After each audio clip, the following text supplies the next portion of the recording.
Hello, I'm Sandy Weaver with Weaver Financial. Let's do the numbers. In a nutshell, bonds have a decent positive return. U.S. stocks are a mixed bag but up overall. Overseas stocks are kicking it for us this quarter. The second quarter had more drama and headlines, but corporate earnings and interest rates remained in healthy states. Expectations on corporations' ability to handle tariffs are a roller coaster. At quarter end, U.S. large company stocks reversed course and were up 6% for the year.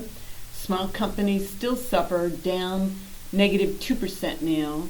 Overseas stocks fared even better, up 18% now. Yields on bonds dropped. The bond index was up, making 3.9% year to date. Let's dissect the second quarter by politics, the U.S. economy, corporate earnings, interest rates in the Federal Reserve, a check on the overseas economies and geopolitical hotspots, and end with current market valuations and what's likely ahead. Tariffs were on again, then off again, then on, now off. The stock market has stopped responding so violently. Investors are waiting for the whites of the enemy's eyes, i.e. a real tariff levy, before shooting stock prices across the board again. It's difficult to assess the impact of businesses front-running of importing inventory before those tariffs could take effect. It's difficult to assess the U.S. consumers' front-running buying spree on cars and more in the first quarter. We've seen those sales fall below par in the second. We're not yet done with the tariff seesaw yet, regardless of the latest August 1st deadline. We know we have not even begun to see the impact on pocketbooks and corporate earnings yet.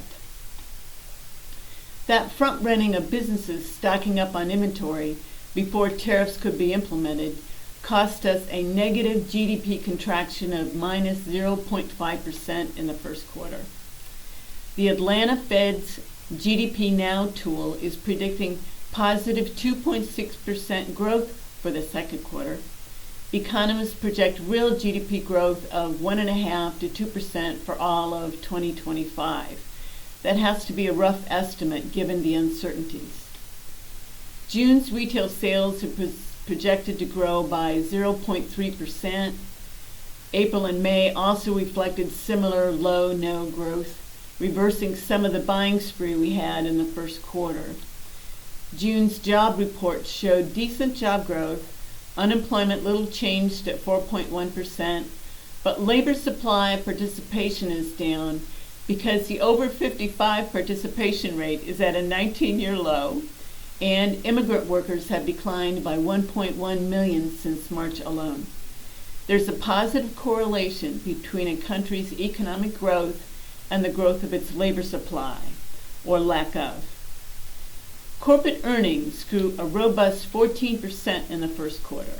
Are estimated to still grow a decent 6% in the second quarter.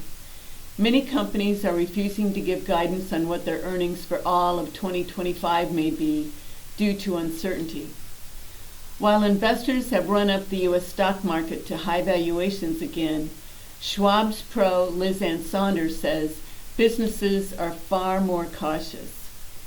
Even with our higher interest rates, the U.S. dollar has weakened against other currencies, perhaps due to shifting U.S. policies.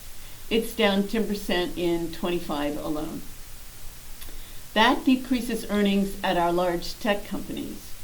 How much of their revenues come from selling to overseas customers? For Apple and Meta, it's 64%, around 50% for NVIDIA, Alphabet, and Microsoft. 31% of Amazon sales go overseas, so it's high. Where does the Federal Reserve stand on these shifting sands?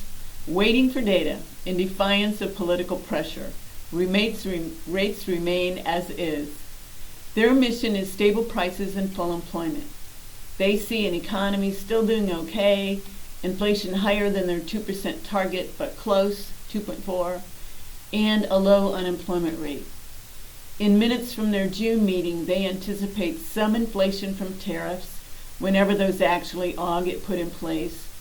Since most tariffs have been decreased and delayed, the pros say the probability of a recession has dropped. The hotspots in Iran, Israel, Gaza, Ukraine, Russia still simmer. Those have spurred higher defense spending in Europe, hence higher stock prices on defense companies, and temporarily affected oil prices, possible shortages, shipping blockades. So that impacts oil producers and shipping firms. The value of our diversified portfolios shows prominently since overseas markets are outscoring the U.S. this year. Over the last 5 years, the S&P 500 averaged 18.6%, while the Euro Stoxx 50 averaged 17%. For 25 so far, it's flipped to 6% and 12%. That weaker dollar we mentioned earlier, that amplifies our returns from those overseas companies we invest in. China's economic growth is still projected at 4.5%. We're trying to get rare earth minerals from them. They want advanced semiconductor chips from us. Although 17% of U.S. imports are from China, I haven't read anything about what percent of Chinese goods enter the U.S. via other countries such as Vietnam and Mexico. What's ahead? Market valuations are again very high, expecting a Goldilocks scenario. Some indicators show a way overbought market ready for a pullback. Most pros do expect 1 to 2 interest rate cuts from the Fed in 25, which helps earnings. Tariffs eventually eat into corporate margins until they're passed to consumers, spiking some inflation.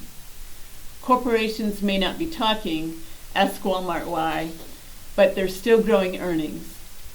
Our portfolios are broadly diversified. We've made money this year overseas, from a weak dollar, from commodities, from U.S. tech firms, from bonds. We're losing money right now from U.S. small companies, but still comparing well against benchmarks.